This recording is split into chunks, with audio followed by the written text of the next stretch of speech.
convivir en medio de la diversidad de opinión. Ese es el tema general que empezamos a abordar el pasado viernes. Y en esa lección, mis hermanos, aprendimos que una realidad de las iglesias es que todas van a tener diversidad cultural y aún religiosa. Los hermanos todos hemos crecido y nos hemos formado en una cultura o religión en particular.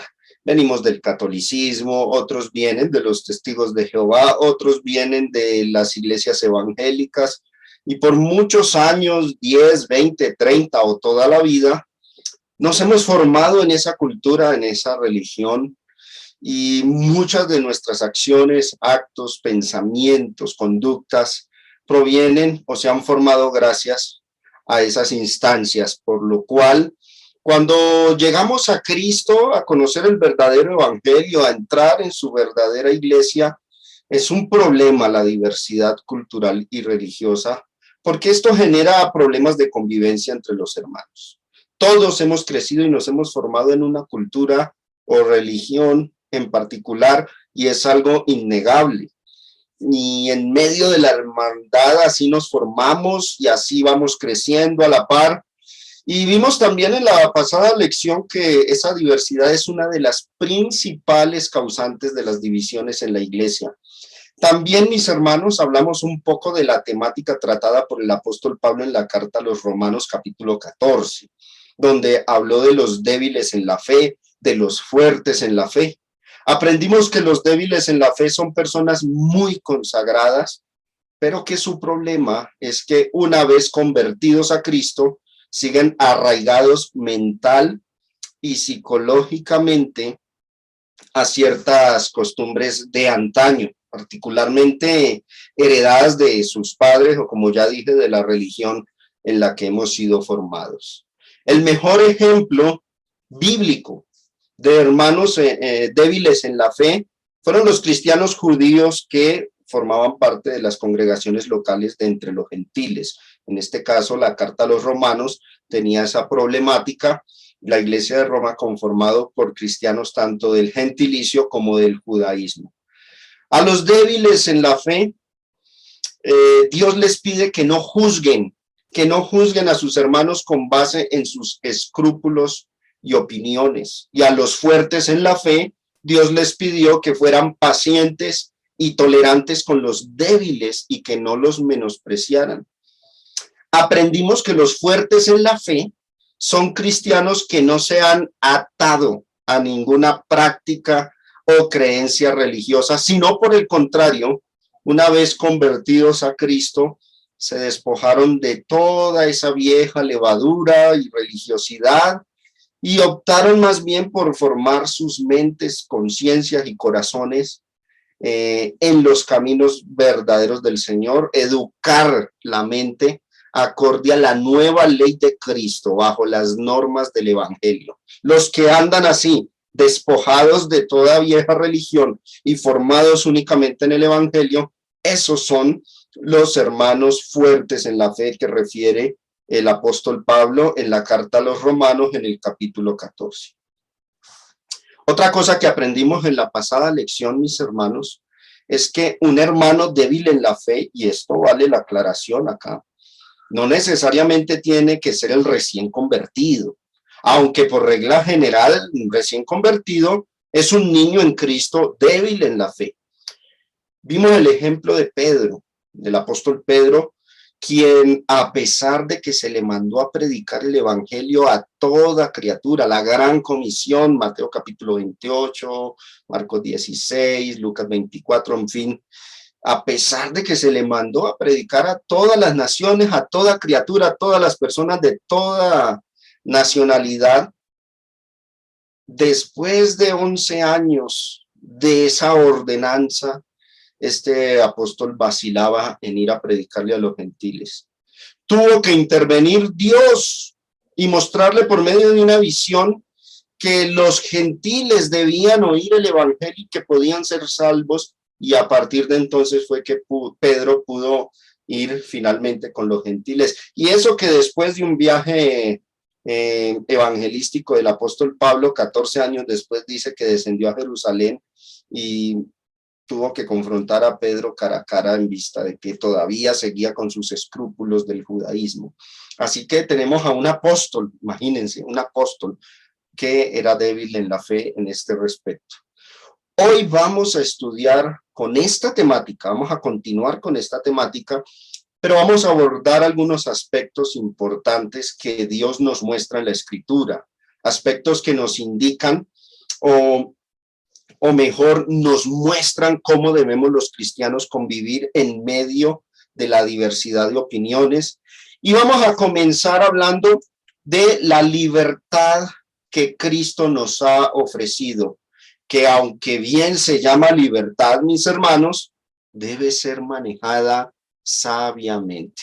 La libertad en Cristo. Los cristianos fuertes en la fe, que a propósito son los que aprovechan la libertad que Cristo ha dado, debemos manejar sabiamente esas libertades que Cristo nos ha ofrecido. El apóstol Pablo, después de exhortar a los cristianos en Galacia a no dejarse envolver y enredar por los judaizantes, porque esta iglesia fue atacada por los cristianos judaizantes aferrados a la ley, querían imponer la ley y decían que estaban enseñando que la salvación era solamente por medio de la ley. Pablo instó a esta comunidad de creyentes a permanecer firmes en la ley de la gracia del evangelio, la cual, oído, les había hecho libres de la ley mosaica. Por eso es que leemos nosotros en Gálatas capítulo 5, que ya lo vamos a mirar, y con esto abordamos ese tema, manejando nuestras libertades sabiamente. Gálatas 5, versículo 1 dice, estad pues firmes, y vea lo que dice, en la libertad con que Cristo nos hizo libres, y no estéis otra vez sujetos al yugo de esclavitud. Sí, primariamente, Pablo abordaba la temática de judíos queriendo imponer la ley de Moisés al cristianismo. La situación en aquel entonces era que la ley mosaica ya estaba pasando, caducando, y una nueva ley estaba emergiendo en la humanidad, por partes, por revelaciones, pero ya había empezado ese proceso y era Dios mismo quien le estaba revelando a los hombres su nueva ley. Se trataba de una ley mucho más llevadera que la anterior, la ley de Cristo. Y a esta ley la Biblia la llama la ley de la libertad. Santiago 2:12, así hablad y haced como los que habéis de ser juzgados por la ley de la libertad. Ahora, es importante, mis hermanos, que entendamos que esta frase, ley de la libertad, no solo está relacionada con el hecho de que libra del yugo de esclavitud de la ley mosaica, o solo con la ley mosaica, no, sino que la libertad que Cristo ofrece involucra también, aparte de librarnos de la ley mosaica, el despojarnos, mis hermanos, de ataduras mentales, de filosofías, de ideas heredadas y aprendidas de nuestra vieja religión, costumbres y prácticas de antaño, modos de ver las cosas, modos de pensar, formación religiosa que luego de que empezamos a entender mejor la voluntad del Señor, empezamos a notar que fueron conceptos erróneos, modos de actuar, los cuales Dios no exige como requisito de salvación y donde el hacerlas o no implica pecado, que es el problema de los débiles, que entran creyendo que ciertas cosas son pecaminosas porque así se lo enseñaron en su vieja religión y entonces entran a la iglesia del Señor, ven que hermanos actúan de manera diferente a las nociones que ellos tienen, inmediatamente les juzgan de pecado porque así fueron instruidos. Esos hermanos son los débiles en la fe. No han investigado bien el evangelio, se bautizaron, notaron que en el lugar donde estaban equivocados, que no era la iglesia correcta, pero no tomaron la decisión de renunciar a todo lo anterior, sino que siguieron con su conciencia y mente cargados de nociones y creencias todavía de allí. Y bajo esas nociones y creencias empiezan a señalar y a juzgar a los demás al riesgo de que puedan estar equivocados doctrinalmente.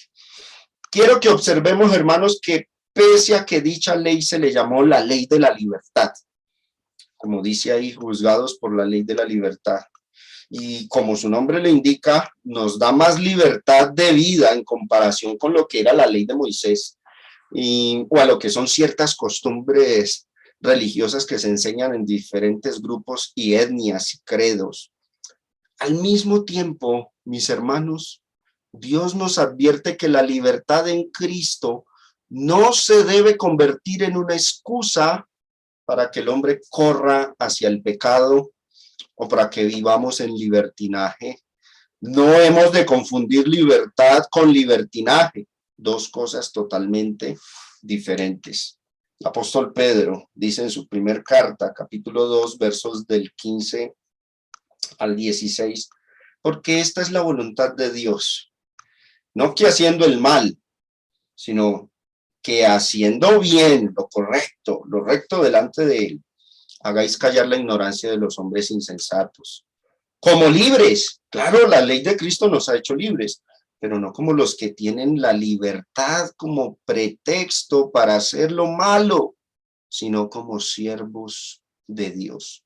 Esa libertad que Cristo nos ha ofrecido no debe ser una excusa para ir en pos de lo malo, en pos del pecado.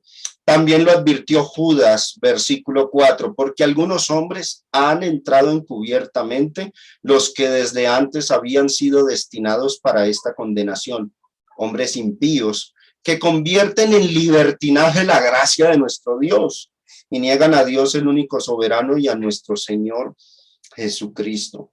Y Pablo dio un gran ejemplo de conducta, de cómo manejar bien las libertades cristianas en su debido momento y correspondiendo a la circunstancia, según él en su sabiduría lo veía propio o adecuado. Miremos el texto, 1 Corintios 9, del 20 al 21, que dice, me he hecho a los judíos como judío. Cuando Pablo viajaba a Judea, iba a Jerusalén, ¿cómo se comportaba?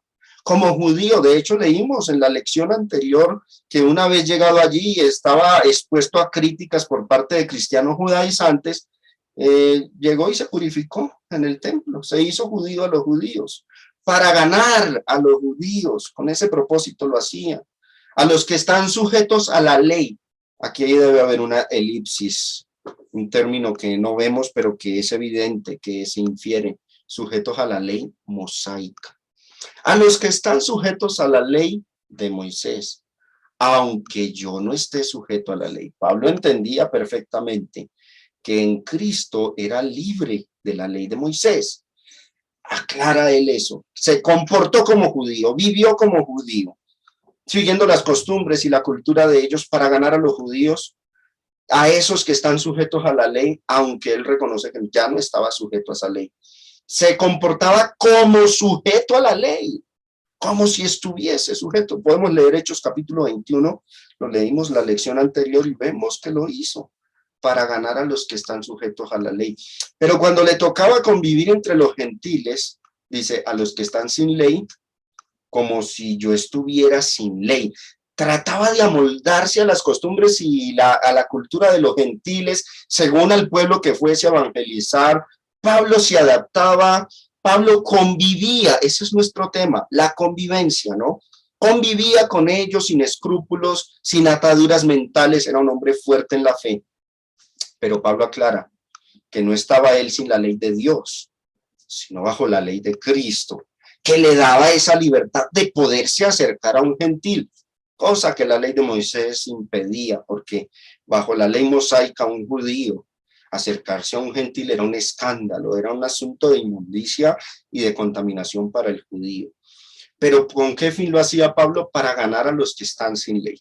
Y yo quiero que notemos nosotros, hermanos, en estas líneas, hasta dónde llega la libertad que nos da el Señor Jesucristo.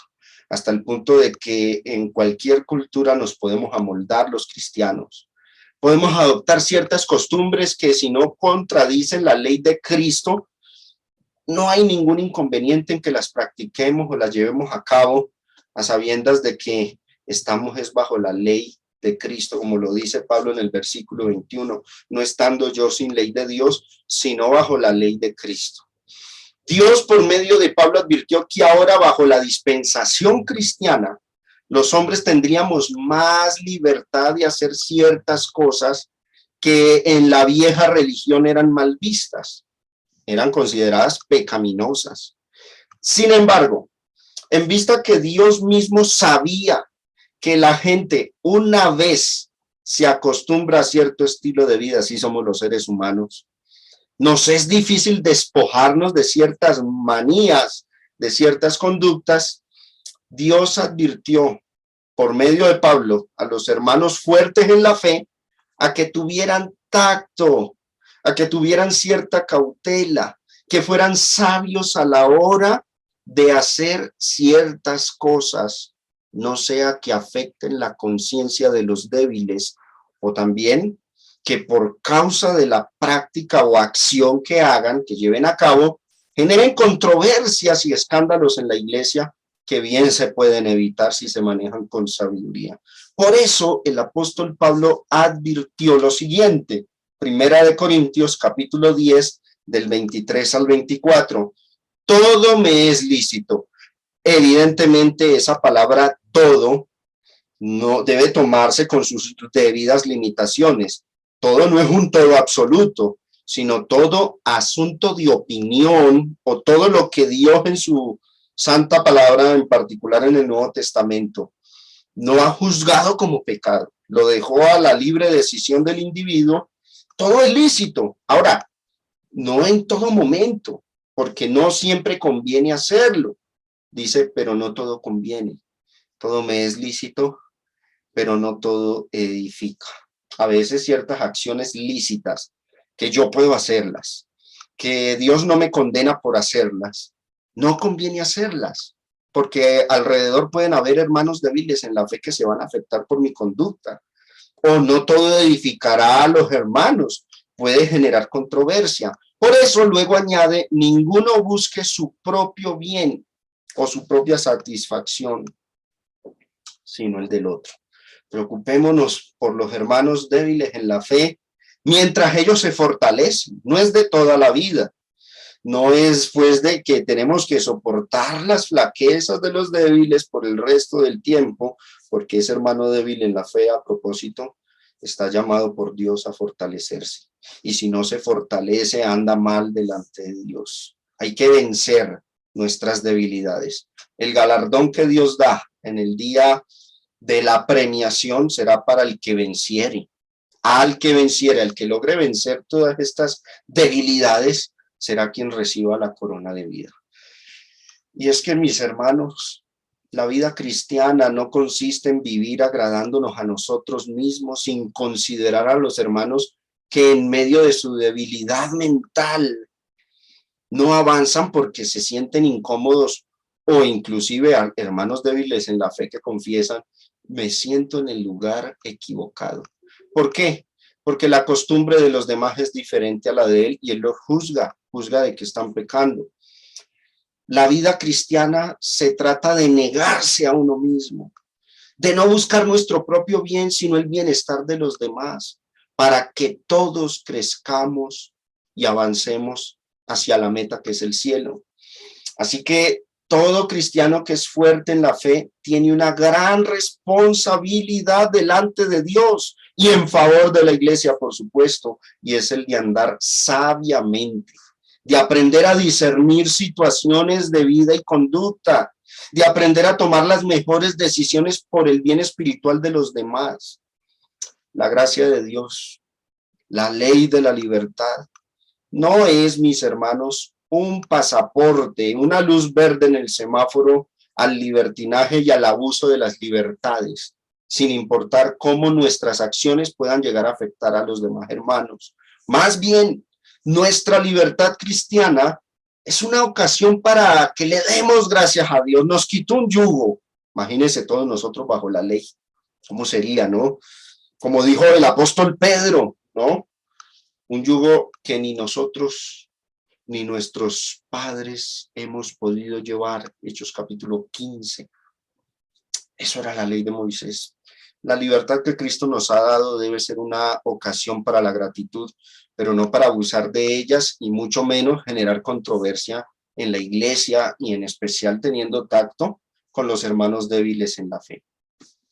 Ahora, habiendo entendido esto, mis hermanos, de que la libertad que Dios nos ha dado bajo la ley de Cristo no es una excusa para pecar y que incluso, aunque seamos libres de hacer ciertas cosas, primero debemos mirar al hermano que es débil en la fe, comprendiendo esto.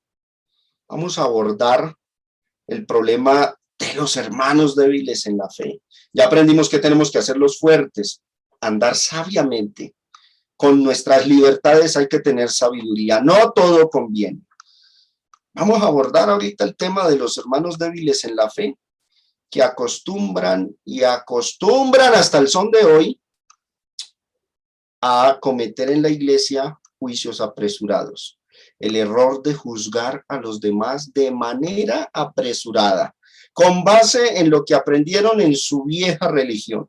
Y es que el débil en la fe, por ser una persona que tuvo una estricta formación religiosa, cree que gracias a esa vieja religión se sabe todas las de la Biblia. Cree que conoce a la perfección cuál es la voluntad de Dios en todo asunto de vida. Curioso, ¿no? Curioso que cuando se le predicó el plan de salvación entendió, por ejemplo, que por la fe sola no era salvo. Debió haber dicho en ese momento, no soy nada, no sé nada, lo que aprendí lo abandono, pero no, muchas personas no hacen eso. Muchas personas simplemente dicen, estaba equivocado en cuanto al plan de salvación, pero en esto y en aquello tengo la razón. Y entran así bautizados a la iglesia con esas viejas nociones, probablemente en la mayoría de los casos erróneas, y bajo esas nociones juzgan a los demás. Esos hermanos están en una debilidad en la fe tremenda, necesitan tener más conocimiento de muchas doctrinas y de muchas cuestiones bíblicas. Pablo le dice a ese hermano débil, hablando en términos más actuales, es como si le dijera, mira mi hermano débil, no te apresures, anda despacio, no juzgues tan a la ligera las cosas. ¿Se acuerdan del texto de 1 Corintios 8:2 que lo estudiamos la lección pasada? Si alguno se imagina que sabe algo, aún no sabe nada como debe saberlo. Esa debiera ser la noción de todo recién convertido, porque cuando entra con sus viejas creencias y juzga bajo esas doctrinas que aprendió erróneas, y viene y las aplica dentro de la congregación y discrimina y juzga, genera controversia en la congregación. Entonces, mis hermanos, aparte de comprender que tenemos libertad en Cristo, pero que esa no es excusa para el pecado, vamos a mirar la advertencia que Dios hace hacia los débiles. ¿Qué les advierte el Señor? ¿Qué les dice Dios a los débiles en la fe? No peques por juzgar de manera apresurada. Los cristianos débiles en la fe deben cuidarse a sí mismos de no ir a pecar por hacer juicios apresurados. No pequemos, hermanos, juzgando apresuradamente. Ya la Biblia nos ha advertido que la costumbre o la tendencia, como si fuese por naturaleza, de los hermanos débiles en la fe, es la de juzgar a los demás por cosas que pertenecen al ámbito de la opinión, que la Biblia no los cataloga como pecado. Es libre decisión de cada individuo. Oído a esto, mis hermanos, porque la cuestión es de sumo cuidado.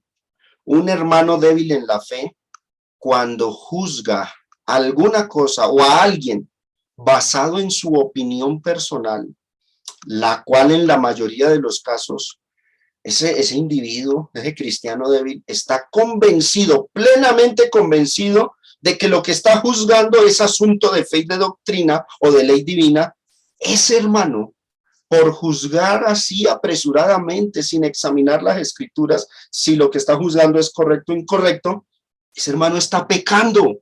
Y a las cosas hay que llamarlas por su nombre. ¿Es pecado juzgar apresuradamente? Por supuesto que sí. Dios manda en su palabra que los juicios apresurados, sin base en su ley divina, no se deben hacer, no son correctos. Juan 7:24 dice, no juzguéis según las apariencias, sino juzgad con justo juicio. Y quiero que examinemos esa palabra justo. El término justo, según este diccionario conciso griego-español del Nuevo Testamento, muy buen léxico, dice, justo significa acorde a la voluntad o el carácter de Dios. Puede traducirse justo, recto, bueno, íntegro, aprobado, correcto, acepto ante Dios, honrado, honesto. O sea, tiene varias variantes la palabra, ¿no? Pero es interesante que cuando Jesús dijo, no juzguéis las apariencias, sino juzgad con justo juicio. Juzgar con justo juicio significa que hagamos un juicio correcto, acorde a la voluntad de Dios. ¿Y cuando un juicio es acorde a la voluntad de Dios? Cuando nos basamos en la escritura, cuando nos basamos en su palabra. Ahora, notemos algo. Dios no nos está prohibiendo juzgar, que ese es otro extremo, otro error de muchos. No juzgue, no, nunca juzgues a nadie, no. Dios manda inclusive en algunos campos, en algunas materias, a que hagamos juicios. Al fornicario de Corinto, 1 Corintios capítulo 5, Dios le reprochó a la iglesia el no haber juzgado ese caso. Entonces, Dios no está prohibiendo que juzguemos. Más bien, nos está prohibiendo hacer juicios incorrectos, injustos. ¿Cuándo un juicio es injusto? Cuando no tiene base en la ley de Dios. Y miremos este texto.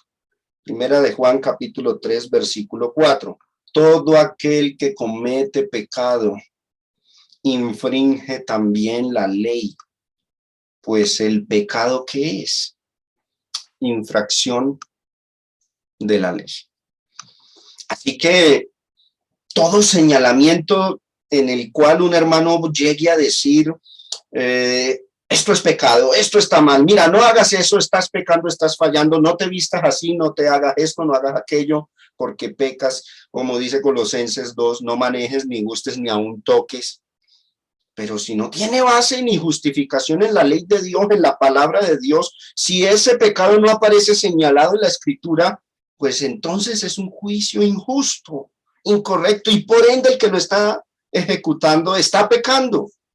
Así que ante el riesgo constante que existe en nosotros, y en especial los débiles en la fe, de juzgar algo o alguien de manera apresurada, sin consultar en la escritura si era o no pecado, es sumamente importante, mis hermanos, que aprendamos a ser tardos para hablar, prontos para oír, y que no andemos juzgando a los demás de manera tan apresurada. Más bien, antes de juzgar a un hermano, hagamos un examen de la situación y miremos si el asunto verdaderamente es tratado como un pecado en la ley de Dios, en la Biblia, en el Nuevo Testamento, en particular para los cristianos en el Evangelio, en el Nuevo Testamento, o si simplemente lo que nos desagradó se basó en una impresión negativa que nos hemos formado debido a nuestra creencia, costumbre de vida. Y tal vez no somos de esa clase de personas, no vivimos así, el otro hace lo que nosotros nunca hemos hecho y no podemos juzgarlo de pecado porque nos causa inclusive desagrado. No podemos hacer eso. Voy a poner un ejemplo. Si viajaras a Hong Kong o donde emergió este virus del COVID, no recuerdo el nombre de la ciudad, y viésemos las personas comer sapos, arañas, gatos, insectos, seguramente a nosotros nos causaría desagrado, pero no podemos nosotros juzgar eso de pecado si no tenemos base en la palabra de Dios.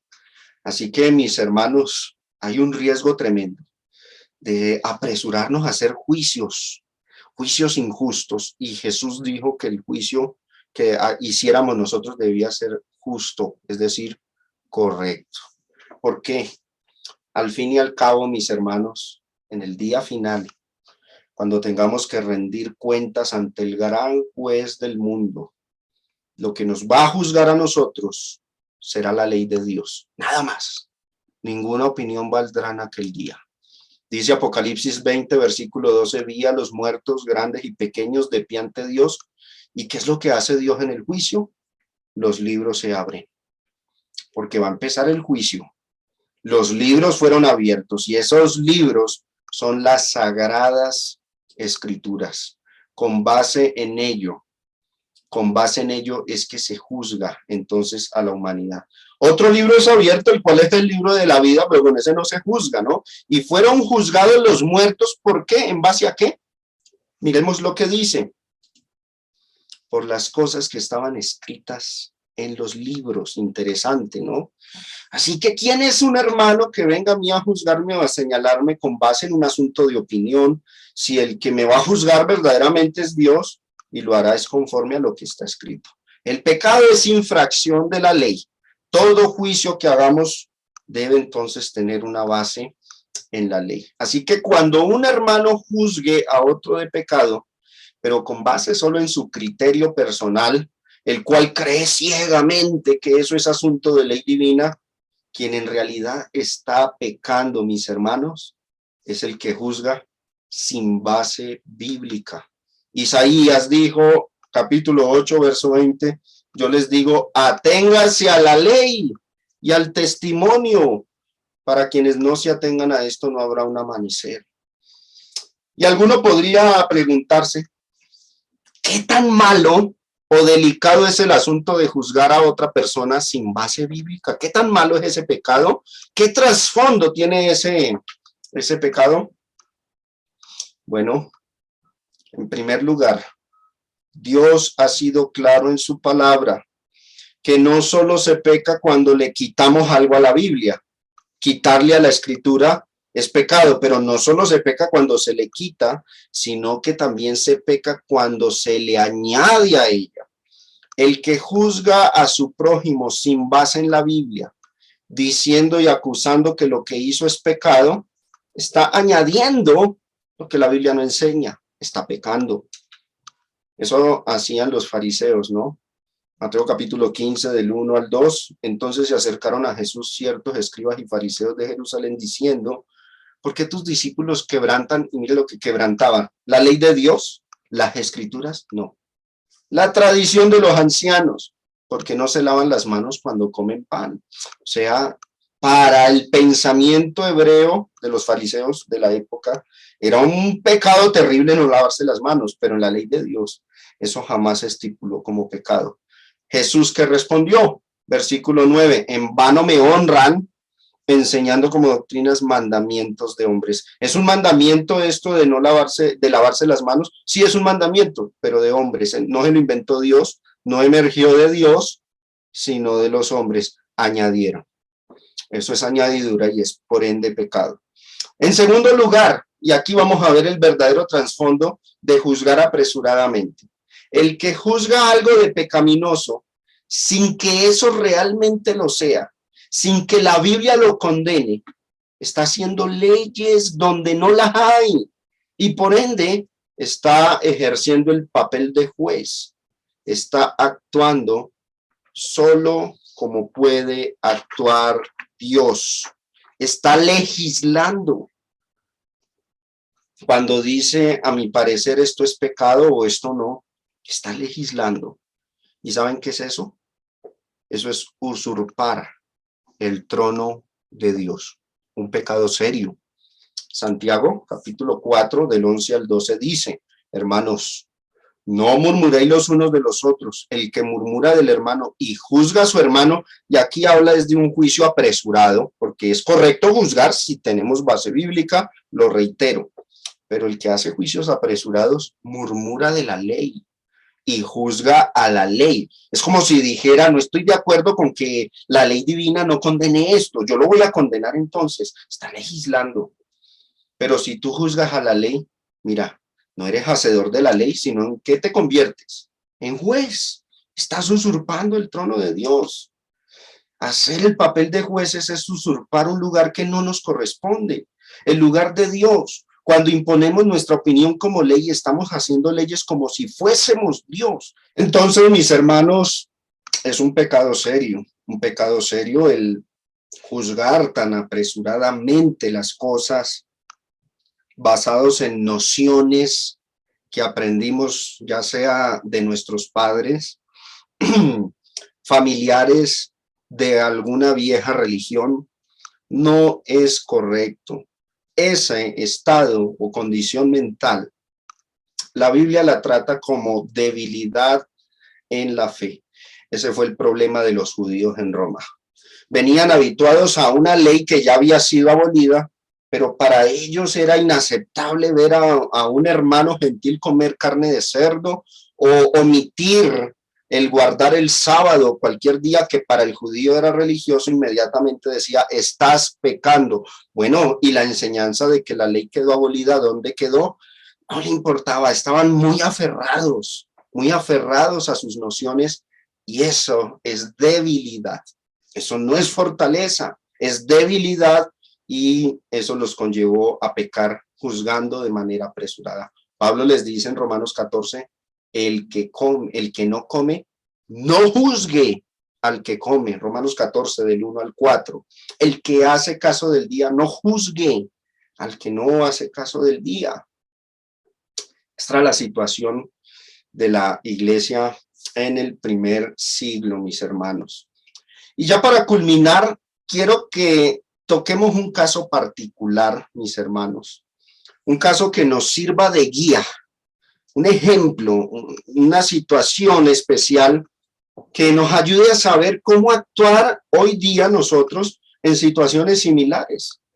Por supuesto, el caso no va a ser hipotético, no me he inventado el caso ni lo he tomado de situaciones actuales que bien se podría plantear, sino que el mejor modelo o ejemplo para guiarnos debe ser un caso bíblico concreto, verídico, uno que se dio en la iglesia de Corinto en el primer siglo. Y por supuesto, Pablo abordó la temática bajo inspiración divina. Es el Espíritu Santo el que está guiando en estos asuntos. El caso bíblico ejemplar que se dio en la ciudad de Corinto. En la antigua ciudad de Corinto, y por supuesto en toda la cultura grecorromana, porque esto no era solo de los corintios, sino de toda la cultura grecorromana, la adoración a los ídolos como Moloc, Baal, Astarot, Belcebú, ídolos que Pablo llama demonios en Primera de Corintios capítulo 6, no podéis participar de la mesa del Señor, y dice de la mesa de los demonios. A esos ídolos, lo que se escondía detrás de ellos eran entidades demoníacas, ¿no? Así las trató el apóstol Pablo. Y muchas otras deidades paganas. Esa adoración a esos ídolos en la época de los apóstoles era algo común en la cultura grecorromana, era algo muy dado, muy común en la ciudad de Corinto.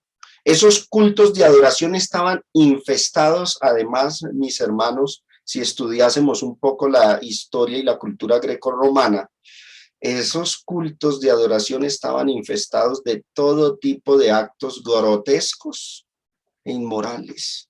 Por ejemplo, en la adoración a Afrodita, diosa de los griegos, la diosa de la fertilidad, imagínense, fertilidad. Las personas acostumbraban a fornicar unos con otros en total desenfreno, orgías públicas en frente de la estatua de Afrodita.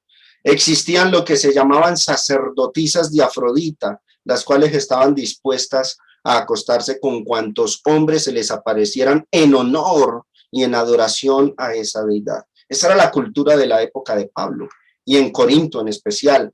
¿Qué decir del culto a Moloc que leemos en el Antiguo Testamento, donde la costumbre era ofrecer mujeres vírgenes y niños de brazos, bebés, en sacrificio los quemaban? Y así este tipo de cultura en aquel entonces era algo visto con normalidad. Hoy día es aberrante, pero en esa época era visto con normalidad. Pero bueno, el evangelio empezó a crecer, a expandirse en los días de Pablo, y comunidades de cristianos comenzaron a formarse en medio de este mundo totalmente perdido. Y se formó una iglesia en Corinto.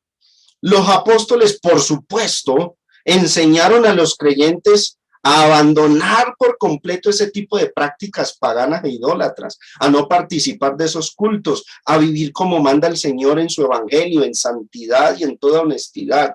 Sin embargo, se presentó un asunto polémico en la iglesia, en la temprana iglesia. Un asunto bastante polémico que puso a conmocionar a muchos hermanos, y unos juzgaban que era pecado y otros que no. Pablo tuvo que abordar esa situación y les explico el trasfondo. La gente en aquella época tenía la costumbre de sacrificar animales a los ídolos. No solo sacrificaban personas, sino también animales. Luego de sacrificados, tomaban la carne del animal y la vendían en las carnicerías. La pregunta que surgió en medio de la controversia en la iglesia de Corinto y en muchas otras congregaciones de aquella época fue: ¿podía el cristiano comprar y comer de esa carne que antes fue ofrecida en un culto de adoración idólatra a un demonio o a una deidad pagana? O la otra pregunta: si alguna persona, familiar o amigo le ofrecía un bocado de esa carne, ¿podía el cristiano recibir y participar de eso? ¿O debía rechazarla, alegando que esa carne quedó contaminada y espiritualmente manchada por el demonio? ¿Tenía que decir eso el cristiano? ¿Cómo trató Pablo ese asunto? Miremos lo que Pablo dijo. Primera de Corintios 8. Acerca pues de las viandas, alimentos, comidas, que se sacrifican a los ídolos, sabemos que un ídolo nada es en el mundo y que no hay más que un Dios. Pablo primero empieza atacando la ignorancia de la gente. Un ídolo no es nada. Ahí no hay espíritu, no hay deidades, no hay nada. Que la gente lo cree que Baal era verdaderamente un demonio, una deidad, un ente espiritual, una cosa. Pero eso era superstición de la gente. Un ídolo nada es en el mundo, es lo que dice Pablo. Pero observen la otra contraparte. Resulta que no en todos los miembros de la iglesia hay este conocimiento. Hay hermanos débiles en la fe que no entienden esto. Porque algunos, habituados hasta aquí a los ídolos, comen como sacrificado a los ídolos, y su conciencia, siendo débil, se contamina. Ahora, mire lo que aclara el apóstol Pablo a toda la comunidad cristiana, a toda la iglesia de Corinto. Si bien la vianda no nos hace más aceptos ante Dios, pues ni porque comamos seremos más, ni porque no comamos seremos menos. O sea, en sí, el hermano que juzga, uy, comiste de esa carne que se sacrificó a Baal, era un hermano que estaba haciendo un juicio apresurado, fuera de base, estaba pecando, porque esa comida no lo hacía a la persona más acepto o menos acepto ante Dios. Ahora, mis hermanos, quiero que este ejemplo que se muestra aquí lo traslademos a nuestra época. Vamos a trasladar este ejemplo a nuestra época. Aquí Pablo, en su época, la problemática era la vianda, la carne, la comida que se ofrecía en adoración a los ídolos. Pero para nosotros hoy día tal vez ese no es el problema. Tal vez nosotros no vivimos esta situación que vivieron los primeros cristianos. De manera pues que la palabra vianda para nosotros en nuestra época puede repercutir en el postrarse para orar. Eso es un tema polémico, porque muchos hermanos que vienen habituados a doctrinas pentecostales quieren imponer en la iglesia que la forma correcta de orar es postrándose, y dicen: el hermano que no se arrodilla o no se postra está pecando. Y eso no es un tema de doctrina, eso no es asunto de fe y de salvación. Dios no manda que tiene que ser de rodillas, Dios permite que sea de rodillas, pero permite que sea de pie y permite que sea de otras formas, otras posturas. Podemos estudiar esa temática más adelante, pero Lo que en la época de Pablo fue la vianda, hoy día se nos puede convertir en esta temática. ¿Qué podemos concluir? Si bien el postrarse no nos hace más aceptos ante Dios, pues ni porque nos postremos seremos más, ni porque no nos postremos seremos menos. Es lo que debe entender la iglesia hoy día. Y hay más temas hoy día. El uso del velo, que ha causado revuelo y polémica entre muchas corrientes dentro de la hermandad, precisamente porque no han estudiado el asunto, no han abordado el tema de manera profunda y juzgan, y hay iglesias donde todas las hermanas tienen que usar velo porque bajo una mala interpretación de 1 Corintios 11 así lo han establecido. Y hay más temas para hoy día. En la época de Pablo fue la vianda, pero en nuestra época el uso de faldas en la mujer. Uy, qué pecado, según algunos, que una mujer use pantalón. Tiene que usar faldas. Las faldas son para las mujeres, los pantalones para los hombres. ¿De dónde venían esos hermanos? De una iglesia pentecostal bien radical. Se bautizan entendiendo el plan de salvación, pero desconociendo estas otras áreas y juzgan así entonces, ya estando en la iglesia, todos estos casos. ¿Qué dirían estos hermanos si uno les dijera, mira, los varones en la época de Pablo usaban faldas? Isaías capítulo 6 describe a Dios sentado en su trono. Dice Isaías que han visto mis ojos a Jehová de los ejércitos. Y dice Isaías en el verso 3 o 4, no recuerdo, Isaías capítulo 6, que Dios tenía faldas, imagínate. Entonces, ¿qué harán ante esos textos? Pero es un tema polémico que en la época de Pablo, lo que fue la vianda, en nuestra época se torna en estos asuntos y hay más. El no maquillarse. Uy, las hermanas maquilladas, con aretes y con pintalabios. ¡Qué pecado tan tremendo! ¿Por qué juzga eso de pecado? Porque lo aprendió en su vieja religión. Vamos a la escritura, Dios no juzga esas cosas como pecado, pero qué problema para que hermanos y hermanas arraigadas a esas ideas se desarraigen de esas nociones. No son capaces, son débiles en la fe. Lo que tienen que hacer es frenarse y no juzgar más bien ponerse a estudiar estos asuntos. El no oír música secular. A mí me han preguntado, hermano, ¿es pecado escuchar música? A mí me gusta, me dijo una vez una hermana, mientras hago el aseo de mi casa me gusta escuchar vallenatos y baladas. ¿Es pecado? Un predicador me dijo que era pecado escuchar música. Bueno, si ese predicador lo dijo, juzgó bajo sus nociones antiguas, mas no busco en la escritura porque no hay. El pecado es infracción de la ley. ¿Qué ley juzga? El oír música secular y lo trata como pecado. Cierto, hay letras, hay de letras a letras, las cuales el cristiano evidentemente debe ser sabio y debe evitar, pero no podemos categorizar toda la música como pecaminosa por los escrúpulos que se heredaron de la vieja religión. Y hay más, en la época de Pablo fue la vianda, pero celebrar días y fechas especiales, tremendo asunto, y ya varios me están haciendo las preguntas respectivas y noto a veces debilidad en la fe en algunos y sé que si les contesto conforme a estos temas se van a escandalizar, pero estos temas hay que enseñarlos. Se acerca el 31 de octubre, se acerca Halloween, vamos a discernirlo, vamos a estudiarlo a la luz de la escritura. Son las 8, permítanme 10 minutos más de su tiempo, mis hermanos, para abordar toda la temática completa. Participar de política, para algunos es pecado. ¿Lo trata la Biblia como tal? Capítulo y versículo que lo diga, no lo hay. Entonces, ese juicio es apresurado, basado en nociones personales que no deben juzgarse en la iglesia, pero muchos lo juzgan y hasta lo predican desde el púlpito. Problemática actual, que en la época de Pablo lo que fue el problema de las viandas, hoy día se tornan en diversidad de problemas debido a las culturas y a las formaciones religiosas en las que nosotros hemos crecido. Vestir a la moda, tremendo lío, ¿no? Las hermanas deben vestir así, los hombres deben vestir de esta forma. Hermano, si vas a predicar, usa corbata, me decía una vez un hermano a mí. Usa corbata para predicar, no uses jean, usa pantalón de lino, porque un predicador debe verse de esa forma. Bueno, capítulo y versículo, porque si no, pues entonces estás haciendo un juicio apresurado. Pero esto se vuelve para algunos temas doctrinales, como cuando los fariseos establecieron que se debían lavar las manos y era una tradición.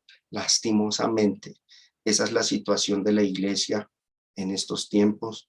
Muchas congregaciones, muchos problemas debido a que no escudriñan estos asuntos. El ayuno, tremendo lío también. ¿Por qué los cristianos aquí no ayunan? Si a mí me enseñaron que el ayuno esto y aquello, y yo alcanzo las bendiciones con el ayuno, bueno, estudiemos bíblicamente el ayuno, vamos a notar muchas cosas que te enseñaron mal y que más bien, habiéndote convertido, habiéndote bautizado, debes frenarte de juzgar. Más bien estudia el asunto. Después de que lo estudies, podrás hacer los juicios debidos, si es que deseas hacerlo. Entonces, mis hermanos, esta es la problemática que afronta la iglesia actual, la cual yo quería exponer por medio de este ejemplo. Colosenses 2:23, que dice respecto a estas cosas: tales cosas tienen a la verdad cierta reputación de sabiduría, en culto voluntario, no mandado por Dios, voluntario, en humildad y duro trato del cuerpo. Claro, eso parecen cosas santas, claro, ayunar, uy, ese hermano se metió a un cuarto y duró una semana ayunando, qué hermano tan consagrado, tiene esa imagen. A veces estas cosas de mera opinión tienen ese tinte o esa apariencia de que son un culto agradable para Dios, pero realmente no tienen valor alguno contra los apetitos de la carne. Y ahí está la clave para entender cuando un asunto es de opinión o no. Si eso no te ayuda a combatir los apetitos de la carne, eso no es mandado por Dios. Si tú ayunas, te vuelves, la Biblia dice cuáles son las obras de la carne, Gálatas capítulo 5, manifiestas son las obras de la carne, que son fornicación, inmundicia, lascivia, adulterio, celos, también son los celos, la ira, la contienda, las malas palabras. Si ayunas, dejas de decirlas, te cambia. Si usas faldas y no pantalón, cambiaste esa actitud, cambiaste tu carnalidad solo porque te pusiste una falda, ya no te pintas, entonces ya no dices mentiras por ello. Estas cosas no tienen valor alguno contra los apetitos de la carne. Y es lo que tenemos que, como cristianos, como hijos de Dios, aprender a diferenciar y a discernir. Si saliste en Navidad y compraste buñuelos para tu familia y celebraste allá con tus amigos y familiares una comida, entonces estabas mal, estás condenado, pero el hermano que dijo, no, yo no hago buñuelos ni tamales, entonces ya es más espiritual. Abandonó la ira, los celos, la contienda y todas las obras de la carne. Esas cosas no tienen valor alguno contra los apetitos de la carne. Es lo que enseña la palabra de Dios, y es aquí una de las claves para aprender a discernir qué es y qué no es asunto de opinión o ley divina, ¿no? Y le dice Dios, permítanme terminar la idea, le dice el Señor en la palabra, nos dice el Señor a los fuertes en la fe: mirad que esta libertad vuestra no venga a ser tropezadero para los débiles. Por un lado, Dios advierte y amonesta a los débiles, pero por otro, Dios advierte y amonesta a los fuertes en la fe. No que porque tengamos libertades vamos a abusar de ellas. Mirad que esta libertad vuestra no venga a ser tropezadero para los débiles. Actúa sabiamente. Muchos se cuestionan, hacen cuestionamientos.